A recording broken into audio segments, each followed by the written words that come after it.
दोस्तों नमस्कार। कथुआल political classes में आपका स्वागत है। दोस्तों आंसर की आ चुकी है। आप लोगों ने अपनी रिस्पॉन्स शीट डाउनलोड कर ली होगी। रिस्पॉन्स शीट डाउनलोड करने के बाद आंसर की को मैच कर लिया होगा। आप लोगों के डाउट्स होंगे कि कौन से क्वेश्चन का आंसर क्या होना चाहिए था, और पेपर लग रहा होगा कि ये मुश्किल था, आसान था, क्या एनालिसिस है।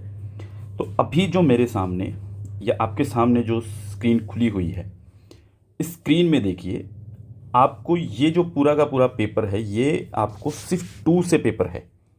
ये जो सिर्फ टू थी, तो सिर्फ टू का पेपर है ये। तो इस वीडियो में हम जो है सिर्फ टू का जो पेपर है उसके सभी क्वेश्चन, सारे के सारे क्वेश्चन, 100 के 100 क्वेश्चन के आंसर बताएंगे। ठीक है, कि उनके अंदर आपका आंसर कैसे क्या हो सकता था। और जो बाकी के जो कोई डाउट है एक आध क्वेश्चन पे, तो वो हम डाउट भी क्लियर करने की कोशिश करेंगे। कई बच्चों के आए हैं मैसेज कि सर इस क्वेश्चन पे डाउट है, इस पे डाउट है, तो कोई नहीं, हम उनको सबको क्लियर करेंगे और पूरे के पूरे पेपर को एनालिसिस कर लेते हैं कि इसका आंसर क्या हो सकते हैं, क्या ठीक है, क्या गलत है। ठीक है, तो इस वीडियो में जो है आप अंत तक इस वीडियो को देखिए। आप इन 100 के 100 क्वेश्चन को जो है हम बहुत ही तरीके से करेंगे, बहुत ही स्पीडली करने की कोशिश करेंगे। ठीक है, तो चलिए शुरू करते हैं। तो पहला क्वेश्चन जो आया हुआ था, जिसकी क्वेश्चन आईडी है 2001 यानी कि 2001। ये जो आईडी दे रखी है, इस क्वेश्चन के अंदर देखिए आप, rights are what we may expect from others and others from us, who said it. किसने कहा कि अधिकार वह है जिसकी हम दूसरों से तथा दूसरे हमसे अपेक्षा करते हैं, ये किसने कहा था। तो ये जो आंसर आएगा इसका, ये एल्टी हॉबहाउस जो हैं उन्होंने ये बात कही थी। ये आपको नोट कर लेनी है। ठीक है, यहाँ भी ये जिसकी भी सीट मेरे पास आई है उनका ये आंसर गलत है। ठीक है, इसके बाद जो सेकंड क्वेश्चन पे हम चलते हैं। सेकंड क्वेश्चन जो आपका आता है वो आता है, who has written the preface to the wretched of the earth, यानी कि ये किताब किसकी है। ठीक है, ये किताब तो जो है black skin white mask, wretched of the earth, Francis Fanon की जो ये किताबें हैं, ये उनकी किताबें हैं। लेकिन इसका प्रीफेस किसने लिखा था, यानी कि इसका आमुख जो है, इसकी जो भूमिका है वो किसने लिखी थी। इसका आंसर आएगा जीन पॉल सार्त्रे। तो इसका आंसर है जीन पॉल सार्त्रे। ठीक है, तो आंसर नंबर 3 इसका हो जाएगा, ये इसकी आईडी मिलेगी। इसके बाद क्वेश्चन आता है आपका कि who said justice is the first virtue of social institution, यानी कि न्याय जो है वो सामाजिक संस्थाओं का प्रथम सद्गुण है, ये किसने कहा था। तो न्याय के ऊपर जब बात आती है और सोशल इंस्टीट्यूशंस की जब बात आती है, तो वहाँ पे जॉन रोल्स जुड़ जाता है। तो जॉन रोल्स जो हैं वो इसका सही आंसर होंगे। इसके बाद क्वेश्चन है आपका, politics is war without blood said and war is politics with blood said, who said it. तो ये माओ त्से तुंग जो हैं, ये वो कहते हैं कि राजनीति जो है रक्तपात रहित युद्ध है और युद्ध रक्तपात युक्त राजनीति है। ये कथन है जो ये माओ त्से तुंग का है, जो एक सोशलिस्ट और मार्क्सिस्ट थिंकर थे। इसके बाद क्वेश्चन आता है, in which university Kautilya thought, यानी कि कौटिल्य जो है वो किस यूनिवर्सिटी में पढ़ाते थे। ठीक है, शिक्षण करते थे, टीचिंग कहाँ पे उसने की थी। तो ये इनका आंसर आएगा तक्षशिला। आपको ध्यान देना है कि तक्षशिला इसका आंसर होगा। इसके बाद जो क्वेश्चन आता है वो है, which of the following is the content of Fatawa-e Jahandari. ठीक है, ये देखिए यहाँ पे ये पूछा गया है कि फतवाए झंडारी की विषय वस्तु निम्न में से कौन सी है, यानी कि इसके अंदर क्या लिखा गया है। तो इसके अंदर जो लिखा गया है वो है, मुस्लिम शासकों के लिए नसीहतें दी गई हैं, महिलाओं के लिए नहीं है, वृद्ध व्यक्तियों के लिए नहीं है, और उदारवादी विचारकों के लिए नहीं है। ये है मुस्लिम शासक जो होते थे, सुल्तान जो होता था, उसके लिए ये नसीहतें, यानी कि उसको जो रिकमेंडेशन, उसको सुझाव जो दिए गए वो इस किताब में दिए गए हैं। ठीक है, इसके बाद आता है आपका एक क्वेश्चन आता है कि बेगमपुरा ईश्वर का साम्राज्य की संकल्पना निम्न में से किससे संबंधित है। तो इसका आंसर इस बार एनटीए ने कबीर मान लिया है। इस बार एनटीए ने इस क्वेश्चन का आंसर जो हो कबीर मान लिया है, जबकि जब आप इसका आंसर ढूंढने की कोशिश करेंगे 2019 के दिसंबर वाले एग्ज़ाम में, दिसंबर 2019 का जो एग्ज़ाम हुआ था उसके अंदर एनटीए ने जो है कबीर को मानने से मना कर दिया था कि ये बेगमपुरा जो है कबीर का नहीं है, इसको मानने से मना कर रखा। वहाँ पे आप खोल के देख लेना। लेकिन यहाँ पे कबीर आंसर माना है, तो हम भी पढ़ाते हैं, हम भी देखते हैं, तो कबीर ही आता है। ठीक है, हु फाउंडेड द आर्य महिला समाज, आर्य महिला समाज किसने। बिल्कुल बहुत सिंपल क्वेश्चन है, रामाबाई ने, पंडिता रामाबाई जो हैं उन्होंने इसकी स्थापना की थी, आर्य महिला समाज की 1882 में। ठीक है, इसके बाद जो है, who said the England is democratic only during the election, बहुत फेमस कोटेशन है रूशो की। ठीक है, आप इसको बार बार देखेंगे। तो रूसो की जो है ये कोटेशन है, मतलब कि इंग्लैंड जो है वो सिर्फ चुनाव के दौरान जो है वो लोकतांत्रिक है, उसके बाद लोकतांत्रिक नहीं है। इसके बाद है who is the author of the authoritarian personality, यानी कि कौन जो है वो अथॉरिटेरियन पर्सनैलिटी के राइटर हैं। देखिए वैसे तो अथॉरिटेरियन बुक जो है वो हन्ना अरेंट की भी है, लेकिन सही जो राइटर हैं वो हैं इसके थियोडोर अडोर्नो जो हैं वो इसके राइटर हैं। इसके बाद हैं आपके यह मत किसने दिया कि आदर्श संविधान राजनीतिक अभिजात्य को उत्तम नैतिक स्वरूप में संजोकर रखता है और स्थानीय राजनीतिक उत्कृष्टता प्रदान करता है। देखिए यहाँ बहुत सारे बच्चों को लगा होगा कि यहाँ पे जो है एक कॉन्स्टिट्यूशन की बात हुई है और कईयों ने इसका आंसर डायसी या ब्राइस लगाया होगा, लेकिन आपको एक चीज़ समझने की ज़रूरत है कि यहाँ पे डायसी और ब्राइस क्यों नहीं आएंगे। पहली चीज़ तो ये कि एक आइडियल कॉन्स्टिट्यूशन की बात कर रहा है और आइडियल कॉन्स्टिट्यूशन में जो है ये एक मिश्रित, ठीक है, एक मिक्स्ड जो है, एक मिक्स्ड कॉन्स्टिट्यूशन की जो बात करता है वो बात करता है एरिस्टोटल। और एरिस्टोटल ने जो अपना गोल्डन मीन का सिद्धांत दिया है, उनकी गोल्डन मीन की जो थ्योरी है, ठीक है, मध्यम वर्ग की जो बात करता है, तो मध्यम वर्ग की बात करता है राजनीतिक अभिजात्य, यानी कि उसके हाथ में शासन होने की बात करता है ये। तो यहाँ पे आंसर आएगा अरस्तु इसका, ठीक है। इसके बाद जो है नेक्स्ट आता है त्रिश केंद्रीय वलय केंद्र अर्ध परिधि एवं परिधि से युक्त। देखिए आपको पता है इमैनुअल वोल्स्टीन की एक थ्योरी है, who give the idea of world economic system comprise 3 concentric rings of the core, semi periphery and periphery. तो ये जो 3 चीज़ें हैं, ये जो 3 बात की हैं कि ये जो दुनिया जो है ये इसके अंदर जो है वो 3 तरीके से चलती है, इसके अंदर 3 तरीके की क्लास बनी हुई है, एक होती है कोर, एक पेरिफेरी और एक सेमी पेरिफेरी। तो ये सर्कल हैं ये इस दुनिया के अंदर हैं। तो ये कहता है ना कि ये इमैनुअल वोल्स्टीन की वर्ल्ड सिस्टम थ्योरी जो है आपको वो याद होनी चाहिए, इमैनुअल वोल्स्टीन वर्ल्ड सिस्टम थ्योरी, ठीक है, आपको ये पूरी याद होनी चाहिए।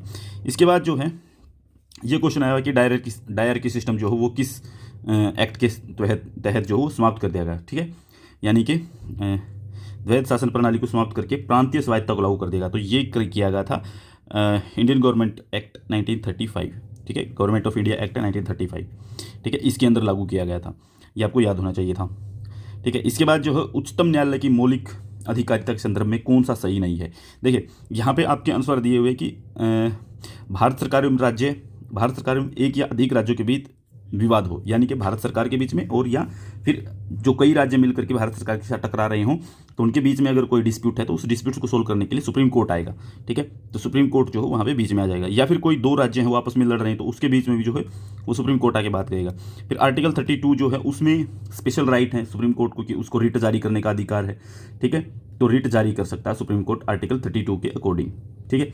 तो ये 3 तो हो गई, कंप्लीट हो गई। अब बच गया एक, उच्चतम न्यायालय को सभी न्यायालयों एवं अधिकरणों पर व्यापक मौलिक अधिकारिता प्राप्त है, यानी कि उसको ये अधिकारिता नहीं है, वो कॉन्स्टिट्यूशनल राइट उनके, ठीक है। एकीकृत न्यायपालिका है लेकिन उसको किसी तरीके की हम ये नहीं कह सकते jurisdiction over all court and tribunals, ये नहीं है उसको। इसके बाद जो है इसके बाद हम बात करते हैं पंचायती राज व्यवस्था में। पंचायती राज व्यवस्था में अशोक मेहता कमेटी बनी थी 1978 में अशोक मेहता कमेटी बनती है, जिसकी रिकमेंडेशन क्या थी कि इसने एक तो ये कहा था कि 2 लेवल पे जो है द्विस्तरीय पंचायती राज हम लागू करेंगे, ठीक है, 2 टायर पंचायती राज सिस्टम। और दूसरी बात इसने कही थी कि अनुसूचित जाति और अनुसूचित जनजातियों के लिए जो है वो सीटें होनी चाहिए, उसके लिए रिजर्वेशन होनी चाहिए। फिर जितने भी जिला सत्र के जो अधिकारी हैं उनको जो हो जिला पंचायत के सदस्य बनाया जाएगा, ये बातें उसने कही थी। लेकिन न्यायालय पंचायतों की बात उसने नहीं कही थी, न्यायालय पंचायतों को पंचायतों के विकास से पृथक निकाय के रूप में रखा जाना चाहिए, ये बात उसने नहीं कही थी। तो इसका मतलब है कि ये बात गलत लिखी गई है, तो यहाँ पे आंसर कौन सा सही नहीं है वो बताना है, ठीक है।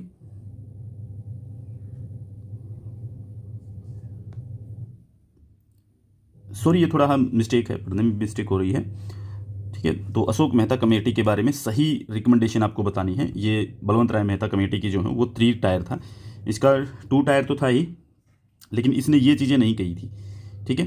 तो ये वाली जो चीज़ें हैं ये सारी की सारी जो चीज़ें हैं, इस क्वेश्चन को जो है दोबारा से एक बार देख लेते हैं, इस क्वेश्चन के बारे में दोबारा से क्या सिस्टम है इसका वो एक बार देखते हैं। तो इस क्वेश्चन में क्या है कि ये देखिए पहले इसने पूछा कि पंचायती राज व्यवस्था जो अशोक मेहता समिति जो बनी थी वो उसकी क्या रिकमेंडेशन थी, उसकी रिकमेंडेशंस के ऊपर बात की गई है। तो रिकमेंडेशन में उसकी जो बात है ये पूछा गया कि कौन सी रिकमेंडेशन सही हैं। तो सही एक ही रिकमेंडेशन है कि पंचायती राज के अंदर जो न्याय पंचायतें, यानी कि जो न्याय कोर्ट बनाने की बात, न्याय पंचायतें जो बनाने की बात हुई थी, तो उनको जो है पंचायतों से अलग निकाय बनाने की बात की थी इसने, ठीक है। क्योंकि ये थोड़ी कन्फ्यूजन हो गई थी मुझे भी एक बार, लेकिन क्या है कि इसको अलग बनाने की बात हुई थी, ये नहीं हुए थे। ठीक है, ये सब चीज़ें जो हैं ये नहीं थी। ठीक है, द्विस्तरीय की तो बात की थी। ठीक है, लेकिन जो इसने बात की कि जिला सत्र पे और गांव सत्र पे, इसने जिला सत्र और मंडल बोला था। यहाँ पे आधी स्टेटमेंट गलत हो जाती है, इसलिए स्टेटमेंट गलत है। ठीक है, अनुसूचित जाति और जनजातियों के लिए क्रमावर्ती आधारित आरक्षित, ये भी इसकी बात नहीं थी। और जो जिला अधिकारी हैं उनको पंचायत के सदस्य बनाने की भी बात ये नहीं करता है। ठीक है, इसके बाद आते हैं नेक्स्ट पे। नेक्स्ट क्या कहता है, नेक्स्ट के अंदर आती है कि निम्नलिखित में से भारतीय संविधान के अनुच्छेद में मंत्रिपरिषद के गठन एवं उसके द्वारा भारत के राष्ट्रपति को सलाह एवं सहायता का प्रावधान, यानी कि भारत की एक कैबिनेट बनाने की जो बात होती है वो आर्टिकल 74 में। ठीक है, इसके बाद आता है, हाँ, ये सेमलेस वेब किसने कहा भारतीय कॉन्स्टिट्यूशन के अंदर। ठीक है, ये बात जो कही है भारत के संवैधानिक भवन को, यानी कि सेमलेस वेब के पद के रूप में किसने कहा, तो ये ग्रैनविल ऑस्टिन जो हैं ये कहते हैं इस बारे में बात। ठीक है, ग्रैनविल ऑस्टिन ये बात करते हैं। इसके बाद आते हैं आपके कुछ मूवमेंट्स आ रहे हैं। एक व्यक्ति का नाम पूछ रखा है, कौन सा आंदोलन जो है वो चंडी प्रसाद भट्ट से संबंधित है। तो यहाँ पर भी कई बच्चे गलत कर गए होंगे, जैसे जल सत्याग्रह है।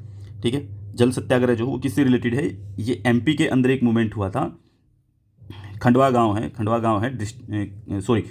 डिस्ट्रिक्ट है, गांव नहीं, खंडवा डिस्ट्रिक्ट है। ये जो नर्मदा रिवर है उसको लेकर के जो है वहाँ पे ये मूवमेंट है। नर्मदा रिवर जो, इसकी लीडर जो हूँ मेघा पाटेकर रही हैं।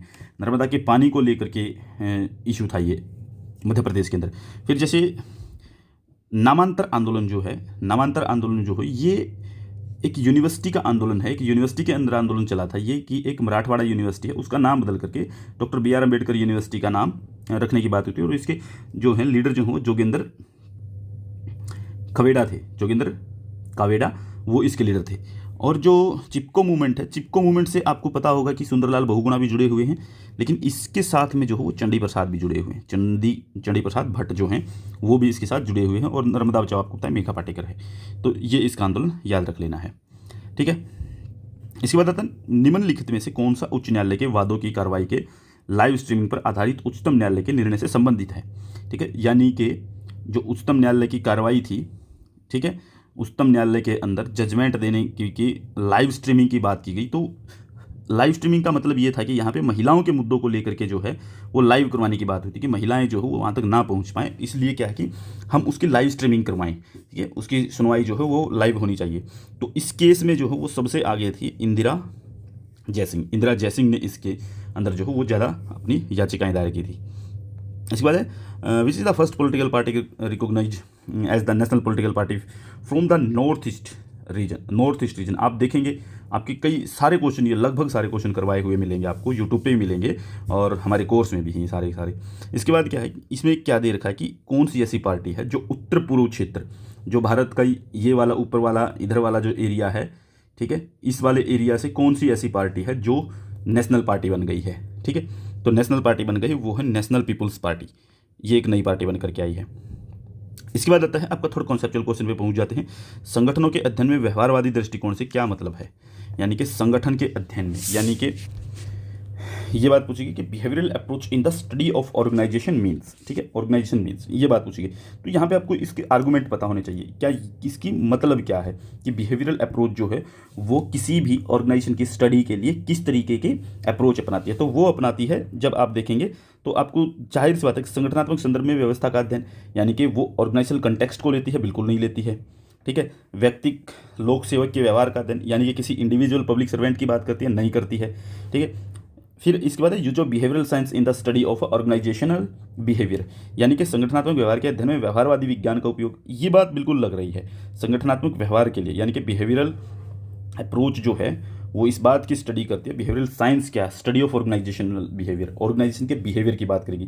फिर है व्यवहारवादी नेतृत्व के आधार पर संगठनात्मक संरचना का अध्ययन, यानी कि study of the organisational structure on the basis of the behavioural leadership की तो बात बिल्कुल भी नहीं करें, बिहेवियरल लीडरशिप की। ठीक है, organisational structure on the basis of the behavioural leadership, तो ये बात करें study of the organisational behaviour की बात। ठीक है, ऑर्गेनाइजेशनल बिहेवियर यानी कि जो आपकी स्ट्रक्चरल फंक्शनल अप्रोच हैं, सिस्टम अप्रोच हैं, वो सारी की सारी जो हैं वो ऑर्गेनाइजेशन के बिहेवियर की बात करती हैं, और वो जो है इनफॉर्मल ऑर्गेनाइजेशन जो हैं उनकी भी बात करती हैं। इसके आगे चलते हैं इसके आगे बात आती है कि फ्रेडरिक्स के ऊपर से क्वेश्चन आया है कंपैरेटिव पब्लिक एडमिनिस्ट्रेशन के, यानी कि जो कंपैरेटिव पब्लिक एडमिनिस्ट्रेशन है उसमें फ्रेडरिक्स द्वारा जो है निम्नलिखित में से कौन सी प्रवृत्तियों पर ध्यान दिया गया है। ये एक ही बात है, सीधी सी बात है कि वो क्या वो बात करते हैं कि एम्पेरिकल से नॉर्मेटिव की तरफ चले गए, बिल्कुल नहीं करते। नॉर्मेटिव की तरफ तो जाते हैं लेकिन वो एम्पेरिकल से नहीं, वो जाते हैं idiographic to normative, idiographic to normative इसकी तरफ जाते हैं। ठीक है, वो इकोलॉजी और नॉन इकोलॉजी की बात नहीं करते हैं, और एथिकल टू रूल बेस्ड तो बिल्कुल भी नहीं करेंगे। तो सीधी सी बात है कि वो बात करते हैं भावमूलक से मानकीय ओर स्थानांतरण। ठीक है, आइडियोग्राफिक टू नॉर्मेटिव स्टडी की तरफ। इसके बाद टेलर्स का कॉन्सेप्ट है, टेलरिज्म जिसको आप कहते हैं, उनका एक कॉन्सेप्ट है साइंटिफिक मैनेजमेंट में मेंटल रेवोल्यूशन का। तो मेंटल रेवोल्यूशन के अंदर वो किस चीज़ की बात करें, वो करते हैं हार्मनी एंड कोऑपरेशन की, हार्मनी एंड कोऑपरेशन इसकी बात हो रही है। इसके बाद टेलर की मानसिक यही है, यही सेम टू सेम है। ठीक है, समरसत्ता और सहयोग, ये बात हो सके। इसके बाद जो आपका क्वेश्चन आता है वो आता है आपका कि ब्यूरोक्रेटिक मॉडल की बात हुई है। Which of the following is the drawback of the bureaucratic model. Bureaucratic model का ड्रॉबैक क्या है। ठीक है, तो ब्यूरोक्रेटिक मॉडल का ड्रॉबैक जब आप पढ़ेंगे तो यहाँ पे बात आती है lack of normative factors of guiding action, इसकी बात होगी, यानी कि जो दिशा निर्देशक कार्रवाई के रूप में मानकीय कारकों का अभाव, ये बात आ जाएगी। इसके बाद जो आपका आता है वो आता है, ये क्वेश्चन हो सकता है कि सबका ठीक ना हो, सबका गलत ना हो, कुछ लोगों को तुक्का भी लगा हो, कुछ को पता भी हो सच में। तो ये पूछा कि नेशनल कंज्यूमर डिस्प्यूट्स रिड्यूसल कमीशन के फर्स्ट प्रेसिडेंट कौन बने थे, तो वो बने थे जस्टिस वी बालाकृष्ण इराडी। ठीक है, इराडी।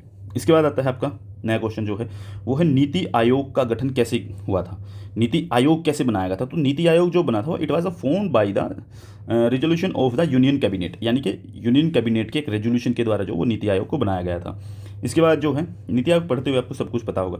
फूड सिक्योरिटी एक्ट से क्वेश्चन आया हुआ है, मतलब कि फूड सिक्योरिटी एक्ट के अंदर जो वो साइलेंट फीचर कौन से हैं और कौन से नहीं हैं। तो ये इन्होंने पूछा है कि नॉट ए साइलेंट फीचर, कौन सा फीचर नहीं है। तो यहाँ पे जो फीचर नहीं है वो है कि pregnant womens will entitled for free checkup at anganwadi, ये वाला फीचर इस एक्ट में नहीं है।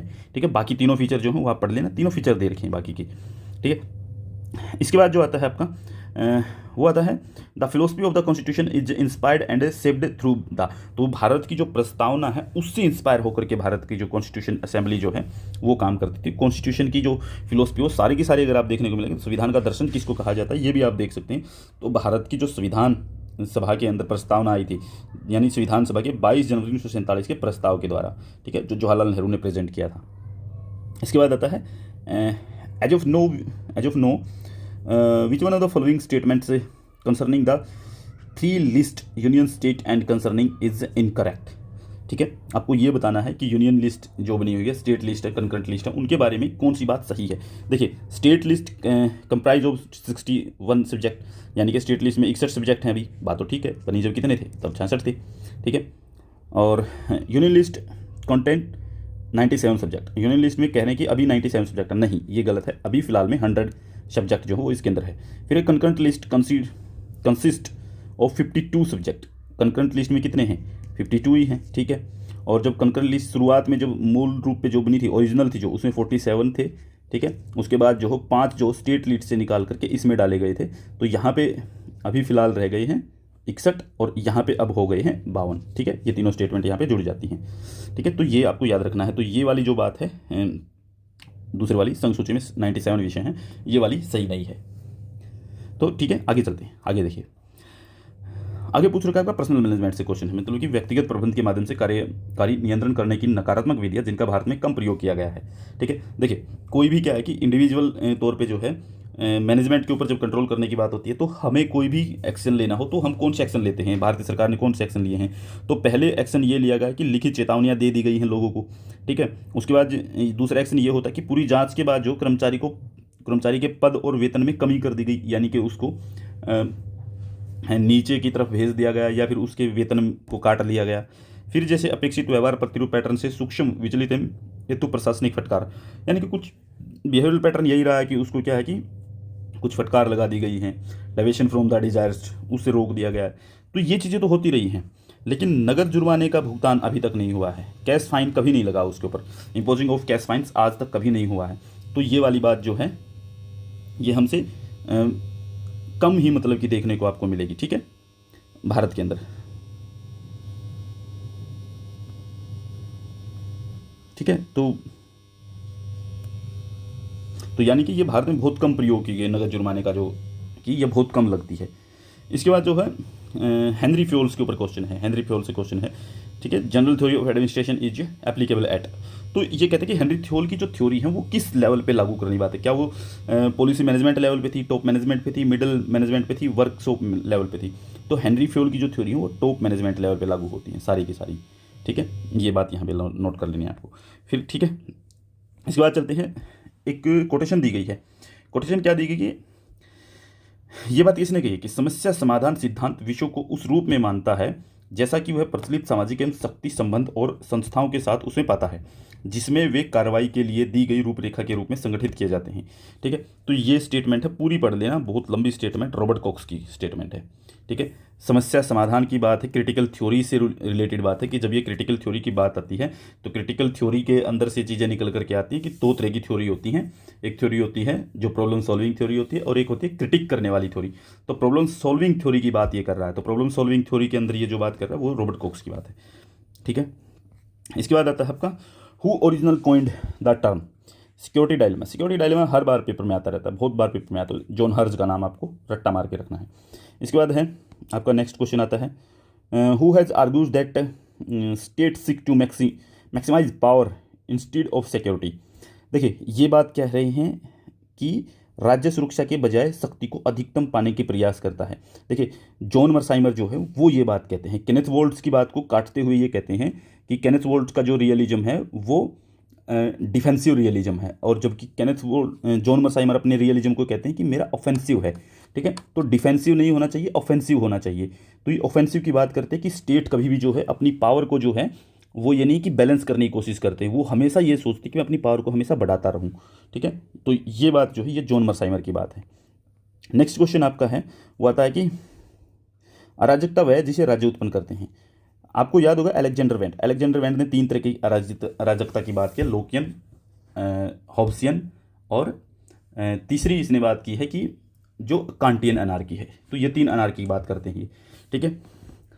तो इसके बाद है आपका बहुत सिंपल क्वेश्चन है, मुंबई अटैक 26/11 कब हुआ था, 2008 में हुआ था, ठीक है। इसके बाद आपका एक क्वेश्चन हो रहा था कि वंदे भारत मिशन जो है ये कोरोना टाइम में भारत की सरकार के द्वारा जो भारत के एनआरआई हैं जो कोविड में फंसे हुए थे दूसरे देशों में, उनको लाने के लिए एक अभियान चलाया गया था। हर बार इस तरह के क्वेश्चन आ रहे हैं, एक कोई ना कोई ऑपरेशन इंडिया का जो है वो आता ही रहता है, ठीक है।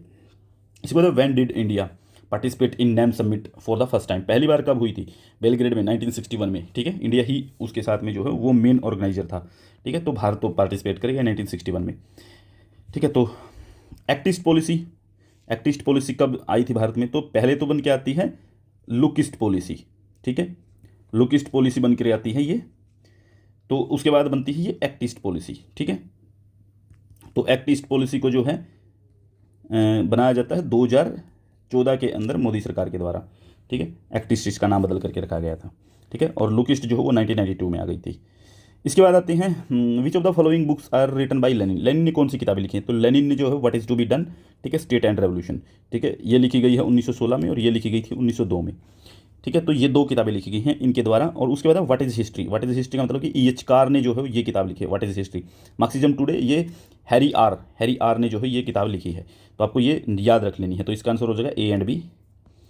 इसके बाद क्वेश्चन बनता है which of the following concept J.F. Leotard ने जो है वो कौन से कॉन्सेप्ट से जुड़े हुए हैं, कौन सा उनसे जुड़ा हुआ कॉन्सेप्ट है। तो इनका कॉन्सेप्ट जो है वो कम्युनिकेटिव रेशनलिटी जो है ये इससे नहीं जुड़े हुए हैं, ठीक है। कम्युनिकेटिव रेशनलिटी नहीं है, लैंग्वेज गेम से जुड़े हुए हैं, ए रिपोर्ट ऑफ नॉलेज से जुड़े हुए हैं, कम्युनिकेशनल ट्रांसपेरेंसी से जुड़े हुए हैं, ठीक है। इसके बाद जो होता है किन संकल्पनाओं के साथ ये वही क्वेश्चन है।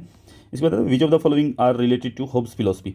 हॉब्स की फिलोसफी कौन सी चीज़ें जो हैं वो हॉब्स की फिलोसफी से जुड़ी हुई हैं, ठीक है। तो हॉब्स की फिलोसफी से जो जुड़ी हुई चीज़ें हैं वो A एंड C।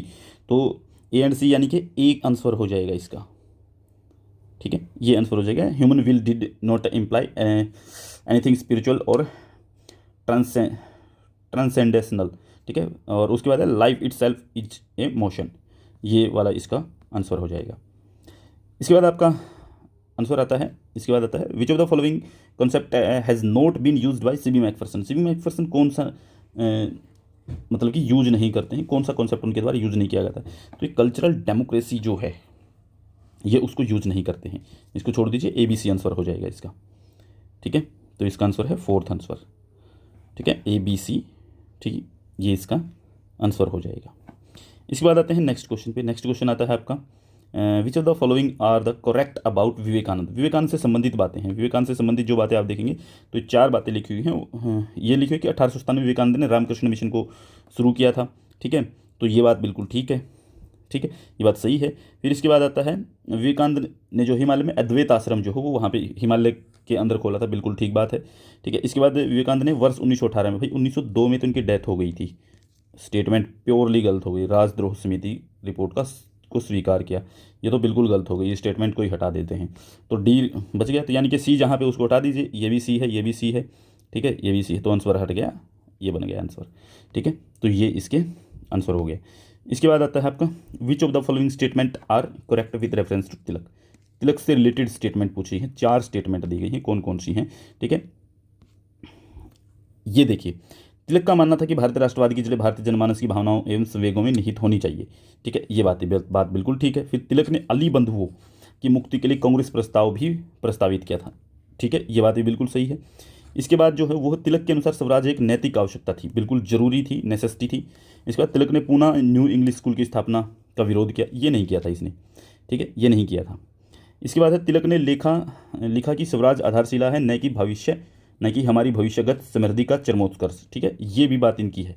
तो ये 4 बातें इनके ABCE, तो ये आंसर इनका बन जाएगा।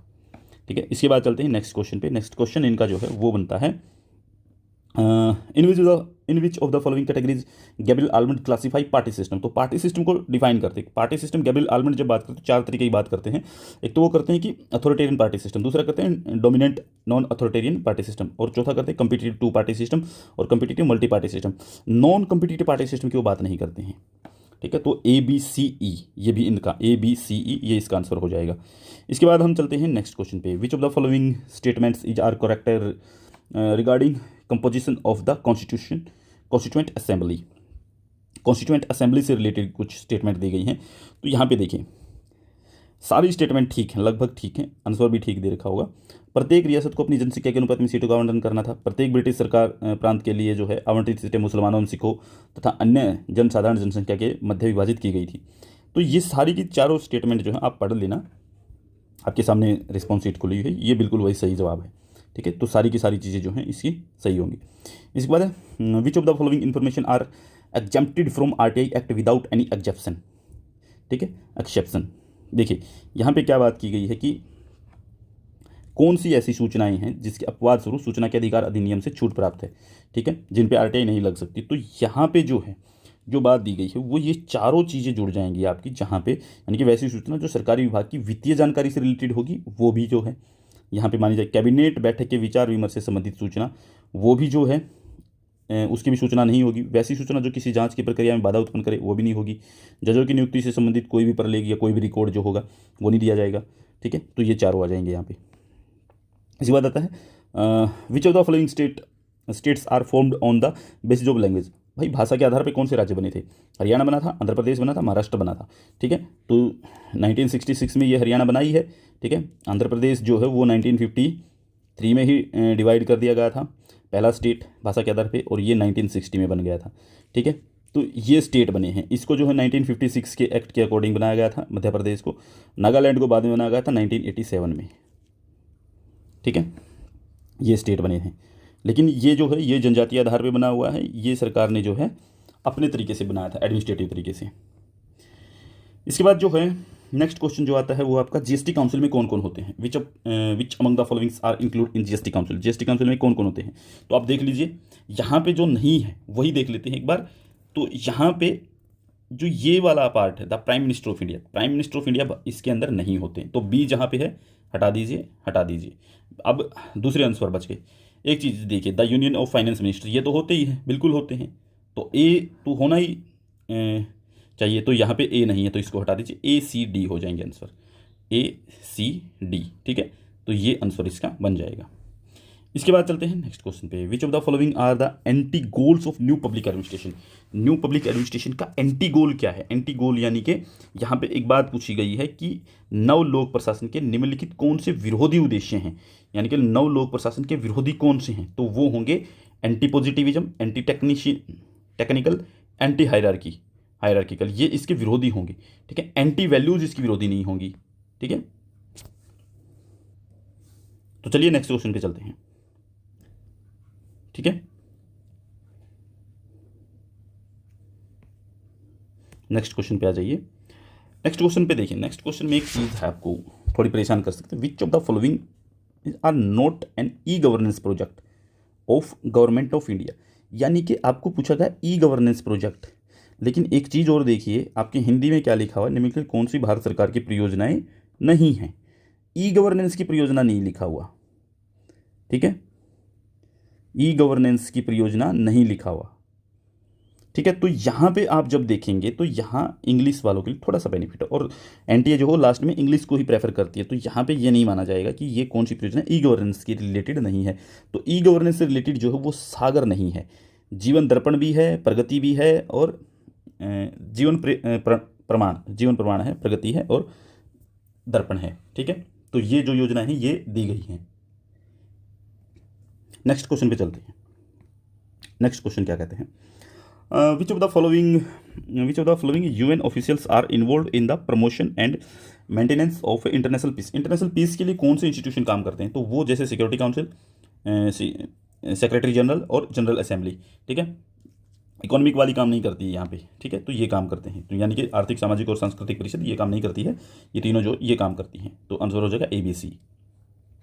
इसके बाद which are the importants conclusion of L Richardson in statics of deadly quarrels 1960। ठीक है, तो ये बात पूछी गई है कि एल रिचर्डसन स्टैटिकली डेडली कॉर्ली वो क्या बात करते हैं।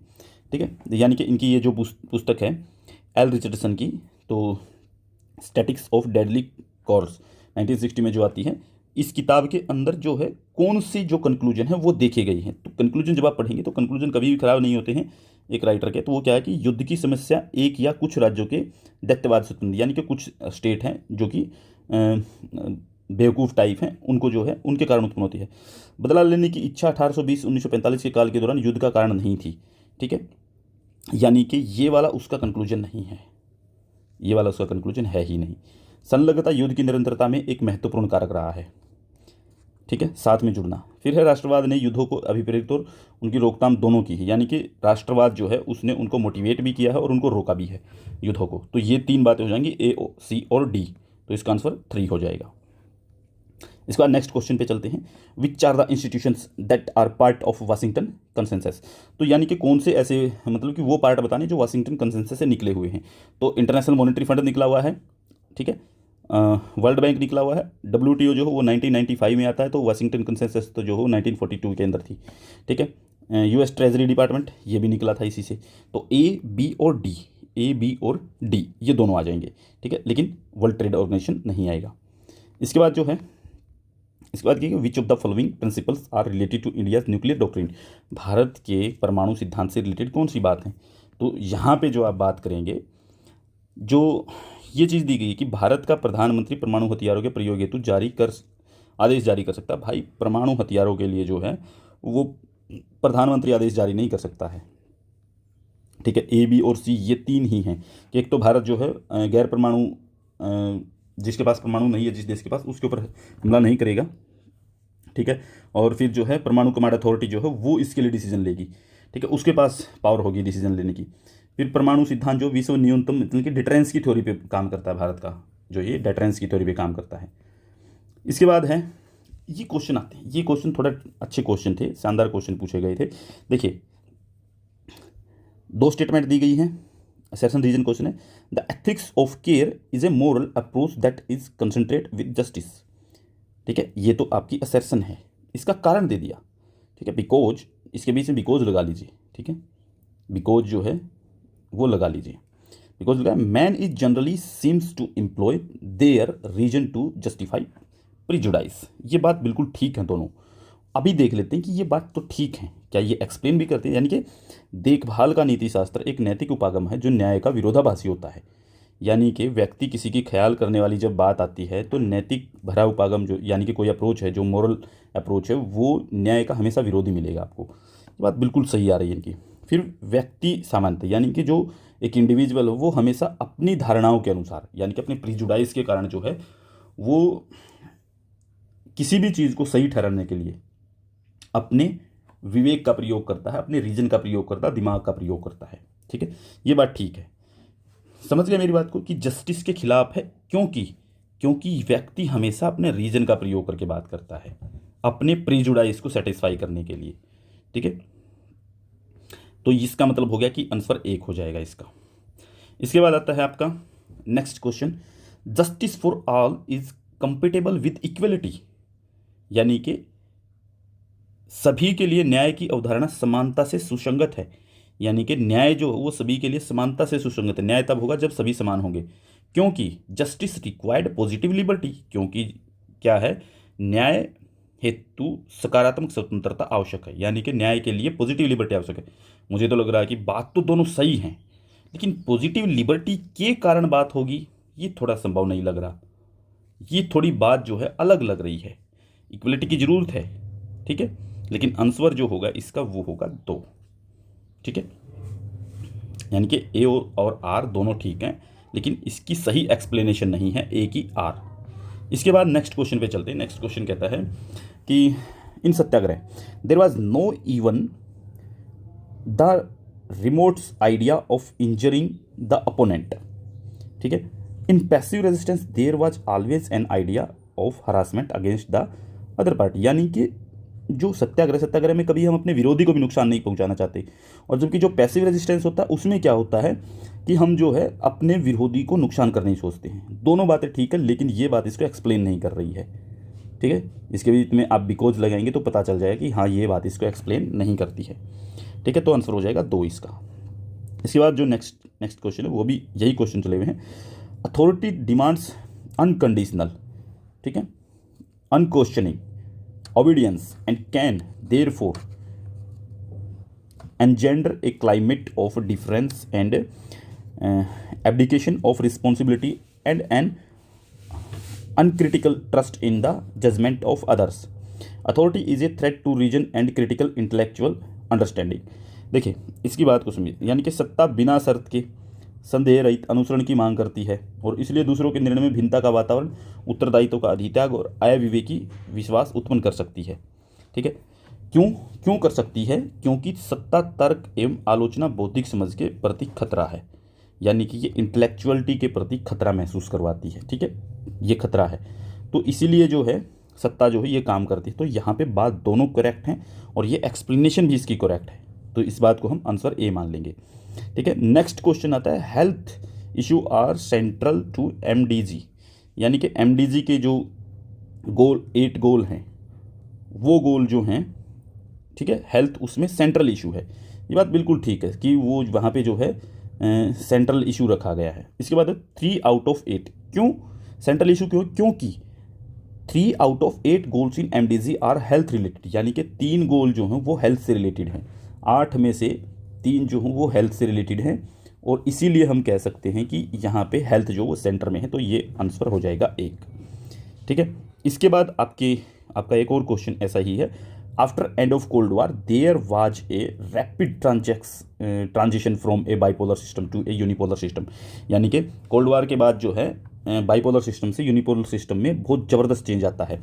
क्योंकि इसके बीच में बिकॉज लगाइए, यहीं से कारण दे रखा है इसका, क्योंकि because the collapse of Soviet power in eastern and central Europe and later the end of the USSR itself were the reason for the change into a unipolar system. क्योंकि यहाँ पे ये बात आएगी कि सोवियत यूनियन कोलैप्स कर गया और जो पश्चिमी यूरोप है और पूर्वी यूरोप जो है वो जो है यूएसएसआर से टूट के चले गए, और यूएसएसआर जो है अपने आप में ख़त्म हो गया, फिर रसिया बन गया। तो इसलिए जो है एक ही पावर बच गई, वो बच गई यूनिपोलर की तरफ जाते हुए अमेरिका। तो यूनिपोलर वर्ल्ड बन गया ऑटोमेटिक तौर पे। ये कारण भी सही है, तो इसका मतलब आंसर 1 हो जाएगा। इसके बाद नेक्स्ट क्वेश्चन है कि the United states of America become a more dominant power after world war 2। यानी कि ये बात आई है कि जैसे ही सेकेंड वर्ल्ड वार खत्म होता है उसके बाद में एक बड़ी पावर के तौर पे उभर के आता है अमेरिका। बिल्कुल सही बात है। After the second world war most of the imperial powers declined, उभर के आता है क्योंकि क्योंकि जो जितनी भी इंपीरियल पावर थी, जो यूरोप की पावर थी, वो सारी की सारी डिक्लाइन कर जाती हैं और कमज़ोर हो जाती हैं। इसीलिए अमेरिका पावर में आ जाता है क्योंकि कैपिटलिज्म को रिप्रेजेंट करने वाला वही था। तो ये बात भी इसकी ठीक है, असर्शन रीजन दोनों सही है। इसके बाद क्वेश्चन आता है आपका नेक्स्ट क्वेश्चन है, Karl Marx wrote his master degree on Hegel. ये स्टेटमेंट ही गलत हो गई, इसका मतलब ये बात तो गलत, एक स्टेटमेंट तो हटा दीजिए। इसके बाद in a communist society nobody has one exclusive sphere of activity. देखिए पहली स्टेटमेंट गलत है, स्टेटमेंट वन इज फॉल्स, ये बात सही है, ये बात बिल्कुल सही है कि जो साम्यवादी समाज होगा उसमें किसी के पास जो है अपने कामों को करने का कोई एक विशेष क्षेत्र नहीं होता, वो कहीं पर भी कुछ भी कर सकता है। ठीक है, कोई एक विशेष क्षेत्र नहीं होगा कि उसको एक ही काम करना है, वो नहीं होगा, वो मर्जी है उसका, जो करना चाहे वो कर सकता है। तो ये स्टेटमेंट इसकी सही हो जाएगी। इसके बाद जो आता है, इसके बाद आता है पेरियार के ऊपर क्वेश्चन है। पेरियार के ऊपर क्वेश्चन पूछा गया कि पेरियार का प्रमुख जो ऑब्जेक्टिव था वो था जाति व्यवस्था का उन्मूलन। ठीक है, जिसे उन्होंने सब मानव सभ्यता आत्मसम्मान के सिद्धांतों के विरुद्ध पाया था, यानी कि जाति व्यवस्था खत्म करना चाहती क्योंकि वो जो है आत्मसम्मान और उनके सिद्धांतों के विरुद्ध था। ठीक है, पेरियार का दृढ़ विश्वास था, उनका मतलब कि ये था कि वो बिलीव्ड करते थे, फर्मली बिलीव्ड करते थे कि हिंसा के बगैर क्रांतियाँ लोगों का वास्तविक एवं स्थायी कल्याण सुनिश्चित करेंगे, यानी कि नॉन वॉयलेंस तरीके से ये चीज़ बदलाव करनी पड़ेगी। तो ये इस बात पे बिलीव करते हैं। तो इसका मतलब हुआ कि इनकी दोनों स्टेटमेंट ठीक हैं। ठीक है, इनकी दोनों स्टेटमेंट जो है ये करेक्ट है। इसके बाद हम बात कर रहे हैं given below the are two statement दी गई है, वही बात है, न्यू राइट कंसर्निंग की बात है। तो नव दक्षिणपंथी राज्य की शक्तियों से संभावित प्रयोग को सीमित करके लोकतंत्र के विरुद्ध उदारवाद के अभिप्राय को संवर्धित करने से संबंधित है। ठीक है, राज्य की शक्तियों के संभावित प्रयोग को सीमित करके, ये बात लिखी गई है। इसके बाद मुक्त बाजार सदैव जो है सुचारू रूप से संचालित होता है।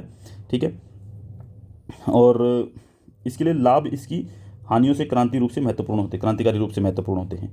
ये बात जो है मोस्ट अप्रोप्रिएट जो बात होगी तो इसके अंदर ये होगी कि 1 और 2 दोनों ही गलत हैं। आपको लग रहा होगा कि ये कैसे कि न्यू जो दक्षिण पंथ है वो ऐसे थोड़ी है कि वो राज्य की शक्तियों के संभावित प्रयोग के सीमित लोकतंत्र के विरुद्ध उदारवाद के अभिप्राय को संवर्धित करता, उदारवाद को नहीं रिप्रेजेंट करता इतना ज़्यादा, वो लोकतंत्र के विरुद्ध नहीं है वो इतना ज़्यादा। ठीक है,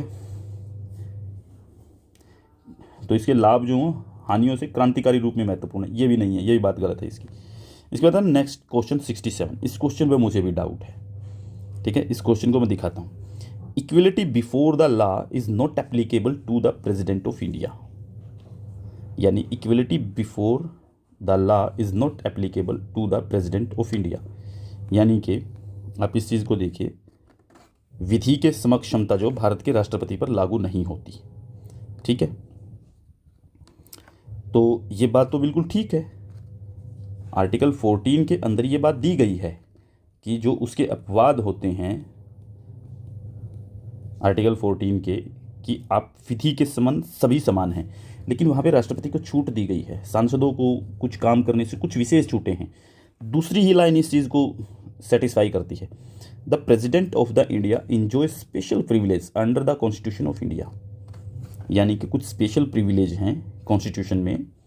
ठीक है, जिसके कारण जो है वो स्पेशल प्रिविलेज मिले हुए हैं प्रेसिडेंट को, ये बात भी बिल्कुल सही है। उसकी पावर, शक्तियाँ, कुछ स्पेशल राइट्स हैं प्रेसिडेंट की, ये बात यहाँ पे थोड़ी सी डैमेज है। इस क्वेश्चन पे मुझे डाउट है। ये डाउट इसलिए है क्योंकि ये स्टेटमेंट जो है आर्टिकल 14 को जब आप पढ़ेंगे, आर्टिकल 14 ये कहता है कि यहाँ पे कानून सबके लिए समान होगा, उसके सामने सब समान माने जाएंगे। ठीक है, लेकिन राष्ट्रपति को इससे कुछ छूट दी गई है। राष्ट्रपति और राज्यपाल जो होते हैं उनको बहुत सारी छूट होती है कि उनको कोर्ट में नहीं पेश किया जा सकता है, उनका कोई प्रसंगत नहीं कर सकते हैं कोर्ट में उनको।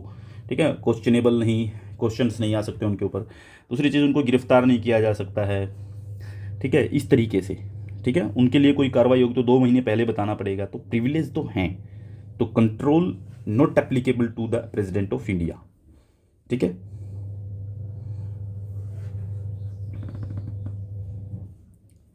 ठीक है, तो आगे देखते हैं।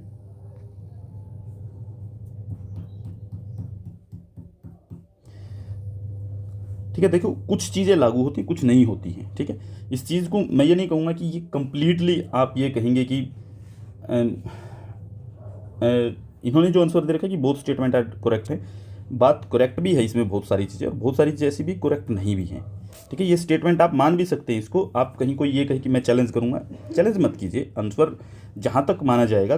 देखिए इस क्वेश्चन की अगर हम बात करेंगे तो ये अपवाद स्वरूप बातें हैं, ठीक है।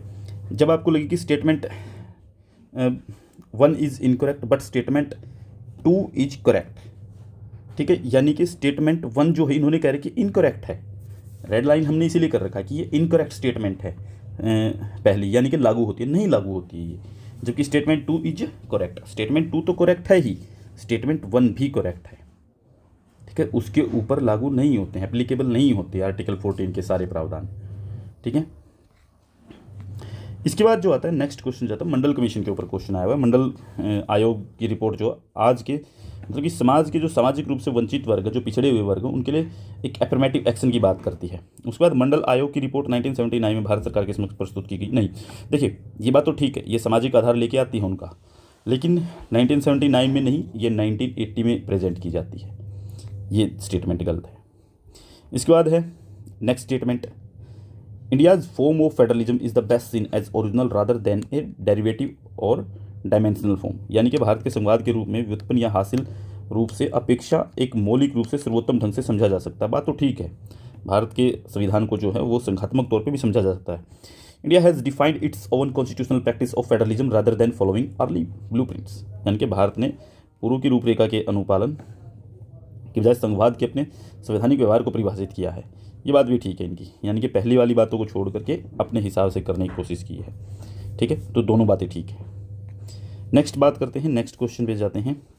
Alexander Wendt has identify 3 type of anarchy in the international system, बिल्कुल ठीक बात है। Alexander Wendt is an idealistic thinker, idealistic तो नहीं थे यार, ठीक है, यानी कि 1 करेक्ट और 2 इनकरेक्ट, ये बात ठीक है, ये बात होगी क्लियर। नेक्स्ट क्वेश्चन पे चलते हैं। इसके बाद है नेक्स्ट क्वेश्चन, देखिए स्टेटमेंट 1, ये देखिए कि the core assumption of globalization is that globalization theoretically increasingly choice of consumer goods for all, यानी कि ठीक बात है, सबके लिए गुड्स चॉइस करने का कंज्यूमर्स के लिए जो है ये एक ऑप्शन चॉइस देती है। The globalist also maintain the globalisation favour the rich, कि ये सिर्फ रिच को फेवर करती है, कि ग्लोबलिस्ट जो कहते हैं कि वो सिर्फ फेवर करेगी रिच को, ये बात थोड़ी सी मुझे इनकरेक्ट लगी सेकंड स्टेटमेंट, फर्स्ट वाली ठीक है, ठीक है। इसके बाद जो है आपके कुछ क्रोनोलॉजिकल ऑर्डर पूछे हुए हैं, कुछ किताबें मिलानी पूछी हुई हैं। History is a graveyard of आर्टी एरिस्टोक्रेसीज, ठीक है, मतलब कि इतिहास अभिजात तंत्र की कबरगाह है। वेलफेयर पेरेटो, लोहो का अलब तंत्र, ओलिगार्की ऑफ लॉ, रॉबर्ट मिचल्स, नौकरशाही तर्कसंगत, मैक्स वेबर, ठीक है, लोकतांत्रिक अभिजात वर्ग, जोसेफ सुम्पीटर। तो इसको जो है आप मैच कर लेना, ये आंसर आपका दिया हुआ है साथ के साथ में। इसके बाद है साइलेंट स्प्रिंग, कार्ल रिचर्डसन की है। डीप इकोलॉजी जो है अर्नेस्ट नाइस की है। ट्रेजेडी ऑफ कॉमन्स जो हैं वो गैरेट हार्डिन की है। इमेजिन कम्युनिटी बेंडिक्ट एंडरसन की है। ये कॉन्सेप्ट हैं इनके। फिर इसके बाद एक और ऐसे ही क्वेश्चन है, स्टेट एज ए क्लास, ये मार्क्स और लेनिन कहते हैं, ठीक है। स्टेट एज एथिकल लाइफ, ये रूशो हिगल ग्रीन कहते हैं। State as power, Machiavelli and Hobbes कहते हैं। मिनिमल स्टेट हेयक और नोजिक बात करते हैं, ठीक है। इसके बाद जो है नेक्स्ट क्वेश्चन में आता है कि हिंद स्वराज किसकी है? एम.के. गांधी की। Discovery of India Jawaharlal Nehru की। गीता रहस्य की। बाल गंगाधर तिलक की। हु वर द सुधराज, बाबा साहब अम्बेडकर की। इसके बाद नेक्स्ट क्वेश्चन आता है सारेटोरी। सारेटोरी से रिलेटेड कौन सी बात है? तो आएगी demo protest and demo power. Morris से रिलेटेड कौन सी है? Physical quality of the life index. Hayek की कौन सी है? कैटालेक्सी, ठीक है। पॉपर की कौन सी है? फाल्सिफिकेशन। ये वाला इसका आंसर हो जाएगा। इसके बाद जो है 77वां क्वेश्चन आता है। ये वाले क्वेश्चन को जो है थोड़ा सा बाद में चेक कर लेना आप लोग एक बार। ये लंबा क्वेश्चन भी है, लेकिन इसके अंदर कई सारी चीज़ें जो हैं वो आपको परेशान भी कर सकती हैं। इस क्वेश्चन को मैं यहाँ भी छोड़ रहा हूँ।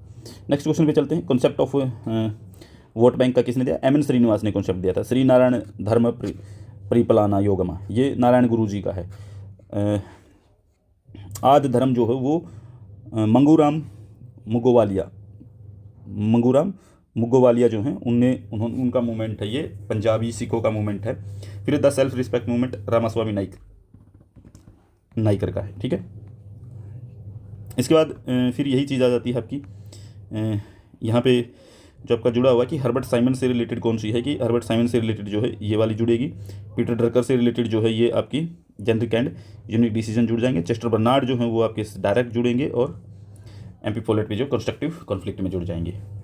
ये इस तरीके के हैं, ये आपके ध्यान रखने वाली चीज़ें हैं। सब बहुत सिंपल चीज़ें हैं ये आगे वाले जो क्वेश्चन दे रखे हैं जितने भी। जैसे गुड गवर्नेंस इंडेक्स जो हो कौन करता है, ministry of personnel public grievances and pensions, तो ये वाला यहाँ पे आपका जुड़ गया, तो एक ही से आंसर बन जाएगा। एक ही साथ में दो देख लीजिए कहाँ पे, एक में यहाँ पे है। अब दूसरा जो है बी के साथ में 4 देख लीजिए, स्वच्छ सोनेक्स क्लाइमेक्स इंडेक्स, स्वच्छता की बात जब करते हैं तो यहाँ पे मिनिस्ट्री जुड़ जाएगी आपकी कोई ना कोई, तो ये आ गई आपकी ministry of housing and urban affairs. ठीक है, तो इस तरीके से इनको आपको जोड़ लेना है। नेक्स्ट क्वेश्चन की जब हम बात करते हैं तो नेक्स्ट क्वेश्चन है आपका सुशासन सूचकांक, यही आ गया सारा का सारा। ये वाला क्वेश्चन बहुत सिंपल क्वेश्चन है आपका, बहुत सिंपल। संघाई कॉर्पोरेशन में कितने सदस्य हैं? 8 हैं सार्क। ठीक है, संघाई कॉर्पोरेशन में एससीओ में। आसियान के अंदर 10 हैं, अफ्रीकन यूनियन के अंदर जो है वो 55 है, यूरोपियन यूनियन में जो वो 27 हैं। ठीक है, 28 नहीं है 27 हैं, 28वां निकल गया बाहर, 28वां। ठीक है, जैसे कि अब नेक्स्ट जो हो नेक्स्ट है आपका वाल्टर रोडनी। वाल्टर रोडनी की क्या है, how Europe underdeveloped Africa. फिर जैसे Ronald H Chilcote, theories of underdevelopment and development, ये इनके मैच हो जाएंगे यहाँ पे सारे के सारे ऐसे ही। ठीक है, नेक्स्ट आता है आपका नेक्स्ट आपका जुड़ता है ये किताबों को अरेंज करना है आपको क्रोनोलॉजिकल ऑर्डर में, जो है आपको इनको किताबों को लगाना है। जैसे कि होली फैमिली 1844 में लिखी जाती है, मार्क्स और एंगल्स दोनों मिलकर लिखते हैं। क्रिटिक ऑफ पॉलिटिकल इकोनॉमी 1859 में मार्क्स ने लिखी थी। The poverty of philosophy marks ने लिखी थी, 1847 में पब्लिश होकर के आती है। ठीक है, फिलोसफी ऑफ पॉवर्टी के विरोध में लिखी गई थी। वैल्यू प्राइस एंड प्रॉफिट ये लिखी गई थी 1865 में, ये भी कार्ल मार्क्स की लिखी हुई है। ठीक है, ये एंगल्स और मार्क्स दोनों की लिखी हुई है। ये किताबें आपको देख लेनी है। इसके बाद जो है नेक्स्ट पे हम चलते हैं, तो ये आता है in which order according to Hegel the absolute consciousness reveals God. तो गॉड्स के रिवल्स की बात करता है तो ये कहता है कि पहले सिंपल कॉन्शियसनेस आई है। ठीक है, उसके बाद है सेल्फ कॉन्शियसनेस आती है, और उसके बाद जो है वो रीजन आता है, और रीजन से स्पिरिट आती है। ये बात करता है, ये इस तरीके का इनका ऑर्डर बनता है। ठीक है, इसके बाद नेक्स्ट क्वेश्चन आता है क्रोनोलॉजिकल ऑर्डर बताना है, अरेंज द बुक्स। ठीक है, कौन सी बुक्स कब आती हैं, तो आपको ये बात ध्यान रखनी है कि जैसे द जर्मन आइडियोलॉजी पहले किताब आई थी, जर्मन आइडियोलॉजी कार्ल मार्क्स की किताब है, कार्ल मार्क्स और एंगल्स दोनों मिल करके लिखते हैं। जैसे द स्टेट एंड रेवोल्यूशन ये लेनिन की किताब है। द पॉलिटिकल सिस्टम ये देख लेना आप लोग। The structure of scientific revolution ये भी आपको देख लेनी है। तो इनका क्रोनोलॉजिकल ऑर्डर ये रहेगा। ठीक है, इसके बाद है नेक्स्ट क्वेश्चन पे जब आप जाएंगे 86 क्वेश्चन है, what is the correct order in the which of the following terms and answered in the preamble of Indian constitution. Indian constitution में जो प्रेम्बल है उसके क्रोनोलॉजिकल ऑर्डर बताने, उसके अंदर वर्ड कौन कौन से कैसे दिए गए हैं। तो सबसे पहले जब आप आते हैं कि भारत के लोग जो हैं वो लोगों की जस्टिस की बात करते हैं कि हम लोगों को जो है सामाजिक आर्थिक और राजनीतिक न्याय की बात करते हैं। उसके बाद हम कहते हैं कि सबको हम लिबर्टी देंगे, और फिर हम कहते हैं कि लिबर्टी के साथ हम इक्वलिटी भी देंगे, और फिर हम कहते हैं कि भाईचारे के साथ हम रहेंगे इन तीनों चीज़ों को देने के बाद में। ठीक है, इसके बाद आता है आपका नेक्स्ट क्वेश्चन, ये कुछ संगठन जो बने हैं भारत के अंदर, मजदूर संगठन जो हैं, लेबर मूवमेंट जो हैं, उनसे रिलेटेड कुछ संगठन है। तो ये देख लीजिए आप, जैसे हिंद मजदूर सभा जो है 1948 में बनती है, सोशलिस्ट है। ठीक है, centre of Indian trade union 1970 में, CPIM का संगठन, सिटी बोलते हैं इसको। All India trade union Congress जो है 1920 में बनती है। भारतीय मजदूर संघ 1955 में बनता है। Indian national trade union Congress जो है ये 1947 में बनती है। तो ये आपको देख लेने हैं इस तरीके से। इसके बाद जो है नेक्स्ट क्वेश्चन पे जब आप जाते हैं तो ये सेकंड एडमिनिस्ट्रेटिव रिफॉर्म्स जो उसके क्रोनोलॉजिकल ऑर्डर में रिपोर्ट बतानी कौन सी कब आती हैं। तो सबसे पहले आते हैं क्राइसिस मैनेजमेंट, फिर आती है आपकी एथिक्स इन गवर्नेंस, फिर आती है आपकी पब्लिक ऑर्डर, और फिर आती है आपकी लोकल गवर्नेंस। ये रिपोर्ट उनकी आती हैं। इसके बाद आपके ये एक्ट हैं, ये एक्ट के ऊपर आपको देखना है कि एक्ट कौन से कब आए थे। तो लोकपाल अधिनियम जो 2013 में आता है, विशल ब्लोअर प्रोटेक्शन एक्ट जो है 2014 में आता है, और जो आपका ये बता प्रिवेंशन ऑफ करप्शन एक्ट ये 1988 में, राइट्स टू इंफॉर्मेशन ये 2005 में है, द सेंट्रल विजिलेंस कमीशन 2003 में है। तो इनका क्रोनोलॉजी में आपको लगा लेना है ये कौन से कब बनेंगे, तो ये सेकंड नंबर वाला आंसर जो हो वो बन जाता है। इसके बाद आपके आते हैं जनरल सेक्रेटरी जो हैं, सेक्रेटरी जनरल जो UN के, वो कौन से कब रहे हैं। तो डैग हैमरसोल्ड रहा है, थ्यूडांट रहा है, पुत्रस घाली रहा है, जवेस पर्ज कॉर्योलिस रहा है, तो इसका आंसर हो जाएगा थर्ड वाला ABDC, यानी कि पहले ये बनता है, फिर ये बनता है, फिर ये बनता है, फिर ये बनता है, ABDC, ये आंसर हो गया आपका। ठीक है, इसके बाद जो है आपका पैराग्राफ बनता है। पैराग्राफ बहुत सिंपल था, बिल्कुल देखते ही आंसर लगा सकते हैं आप, बिल्कुल देखा और आंसर चटका दिया। ठीक है, तो आपको बताना है कि विकास के उदारवादी मॉडल के अनुसार व्यक्ति की स्वतंत्रता में कौन बाधा है। जिसको लिबरलिज्म पढ़ रखा है वो सीधे बताएगा कि गवर्नमेंट बाधा है। ठीक है, इसके बाद सेकंड क्वेश्चन जब आप पढ़ेंगे तो सेकंड क्वेश्चन में आप विकास के उदारवादी मॉडल में कौन सी विशेषताएं सम्मिलित हैं, यानी कि विकास के उदारवादी मॉडल में आप देखेंगे कि विकास का जो लिबरल मॉडल है, ठीक है, डेवलपमेंट का जो लिबरल मॉडल है वो कहता है कि फ्री मार्केट होनी चाहिए, इंडिविजुअल लिबर्टी होनी चाहिए, रैशनैलिटी वाले पीपल्स की बात करेगा ये। ठीक है, हाँ, स्टेट कंट्रोल इकोनॉमी होगी ये कभी नहीं कहेगा, तो सीधे सीधे रिजेक्ट हो जाएगा। डी वाला पार्ट, डी यहाँ पे, डी यहाँ पे, डी यहाँ पे, वैसे ही रिजेक्ट, यही बच गया। ठीक है, इसके बाद जो है, इसके बाद मैं पैराग्राफ नहीं पढ़ रहा हूँ, इसलिए पढ़ रहा कि आप डायरेक्ट कर लेंगे। फिर कौन से औद्योगिकरण के परिणाम होंगे। ठीक है, औद्योगिकरण से क्या होगा, औद्योगिकरण से बताया गया है इसी पैराग्राफ में कि अमीर और गरीब के बीच की खाई पैदा होगी, धन संपदा कुछ एक लोगों के हाथ में चली जाएगी, सामाजिक भेदभाव उत्पन्न करेगा, ये तो नहीं करेगा, ये नहीं करेगा, लेकिन ये जरूर करेगा दोनों। सिविल सोसाइटी मजबूत होगी, ये भी नहीं होगी, ये ए और बी इसका आंसर हो जाएगा। ठीक है, इसके बाद जो है आपका क्वेश्चन बनता है कि हाँ, असेसन रीजन के राज्य का अधिकतम हस्तक्षेप आर्थिक विकास के लिए आवश्यक है।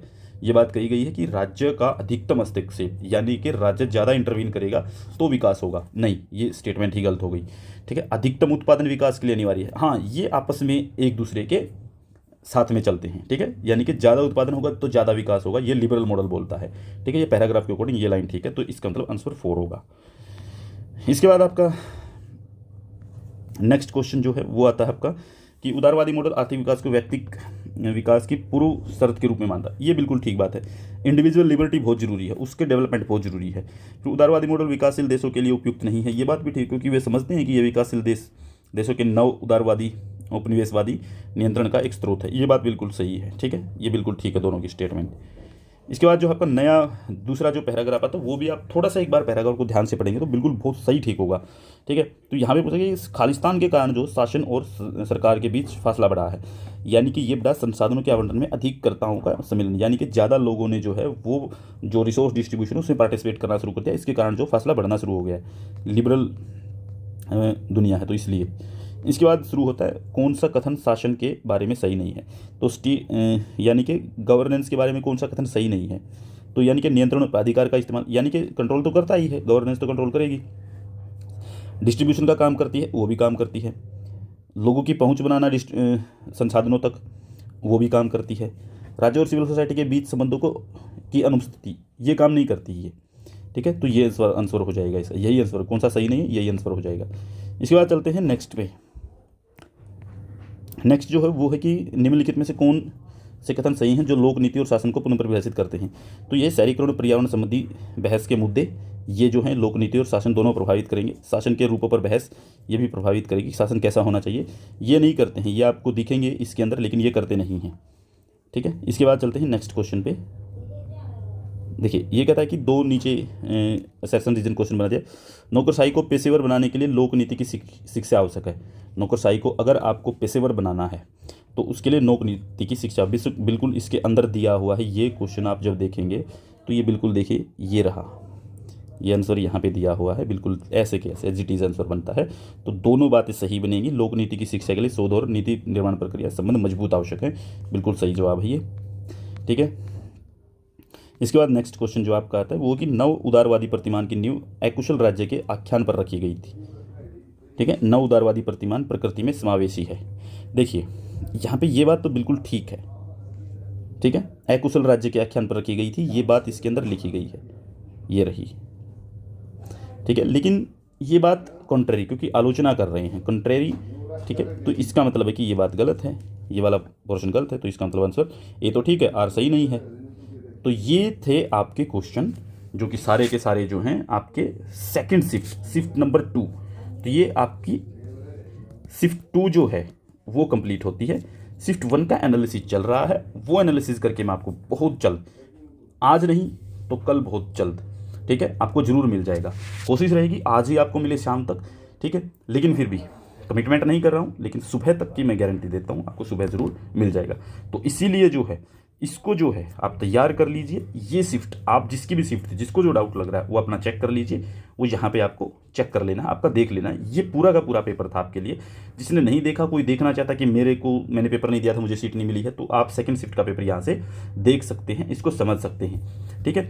और बाकी आप सभी को बहुत बहुत शुभकामनाएं। अपना रिजल्ट काउंट कर लीजिए, अपने क्वेश्चन मिला लीजिए, अपनी की मिला लीजिए, और मुझे एक बार इस कमेंट बॉक्स में ये ज़रूर बताएं कि आपका क्या स्कोर बना है।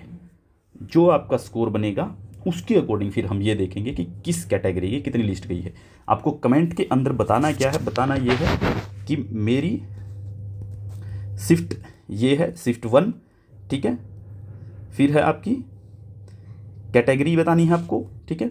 उसके बाद आपको बता देना है आपके मार्क्स, ठीक है। तो आपके मार्क्स जो हैं वो आपको बता देने हैं।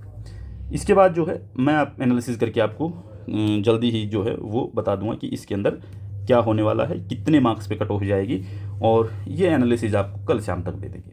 कल शाम तक जो है इसका कंप्लीट एनालिसिस जो है वो आपको बता देंगे कि कितने तक कट ऑफ जाएगी, ठीक है।